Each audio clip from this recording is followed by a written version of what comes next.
Hey, what's going on, everybody? You know, if you've ever built your own PC before, every couple of years you start getting that feeling. You know the one, the impulse, the drive to upgrade to a whole new rig. You kind of just want to tear it all down and start over from scratch.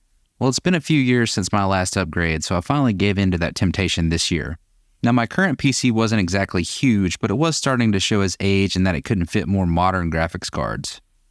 So with this build, we're going from a 12.7 liter in-case M1 to a 10.4 liter Fractal Terra.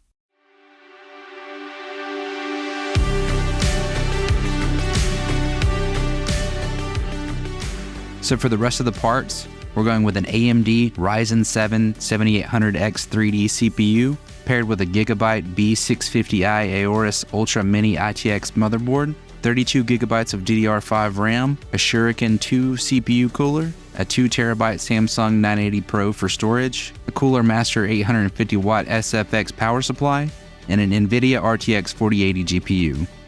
I think I've found a really good balance for what I want to do with it, which will be mainly playing games. You could also do some serious video editing on here, but I use my Mac for that. I mainly game on my 4K TV, so I really wanted to be able to push those pixels. So without further ado, let's get building.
And the build is done.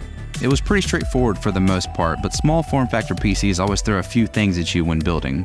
I have a few notes on the build if maybe you're thinking about doing something similar. Let's start with the case. This is a really nice case and it can fit even up to an RTX 4090, but that comes with a few trade-offs. The wider your graphics card is, the less height you get with your CPU cooler. Water cooling is completely out of the question with this case, and when you have a pretty demanding CPU like the 7800X 3D I used here, it could stand to use a bit bigger air cooler. Now I did swap out the stock fan on the cooler with a Noctua of the same size, which helped, but it was still running pretty loud and getting really hot. Running a CPU stress test pushed my temps into the upper 90s within about 5 minutes, so I had to go into the motherboard BIOS and tweak my CPU settings using the curve optimizer, and that made all the difference. Since then, it's been running cool and a lot quieter. So ideally with this case, you'd want to use a 2 to 2.5 slot graphics card to allow for a larger CPU cooler. I also added an extra fan on the bottom of the case to help pull some of that hot air out, and as you can see, it's a really tight fit. There's not really any room for cable management in this case, and I left it a bit of a mess, but it doesn't affect performance. Custom length cables are pretty expensive, but they definitely could help clean up a bit of the mess in here. Another big issue with this case is turbulence. If you don't know what that is, turbulence is that loud noise you get when a fan is pressed right up against the cutouts of the case sides, and given my tiny amount of clearance from my CPU cooler, it was pretty annoying and you can hear it across the room pretty easily. Setting up a custom fan configuration helped with this a little, but there's not much else you can do with it besides tweaking the CPU like I did earlier. Again, this wouldn't be an issue with a smaller GPU, but I wanted the 4080 in here. The last issue with this case is probably the black color. It has sort of a chalky finish, so you can really see smudges and fingerprints. They wipe away easily enough, but if you're going to use this case, I go for the green or silver models that they sell. Those have a different finish. 32GB of RAM is really nice, but not really necessary if you're just doing some gaming. You can still get by with 16GB just fine if you want to save a little bit of money on your build. 32GB is good for future-proofing, and maybe if you're going to be doing some heavy rendering, but not completely necessary. And lastly, this build is probably overkill for what I'm using it for.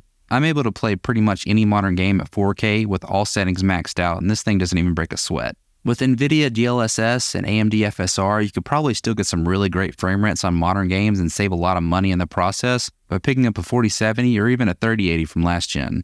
You'll still get great performance out of those, and they might fit a little bit better. You could also go a step lower on the CPU, like with the 5800X3D, and get great performance and run a lot cooler with a smaller CPU like I used here. But I'm really happy with the build. What do you think? That's about it for today. Thank you as always for watching, and I will see you in the next one.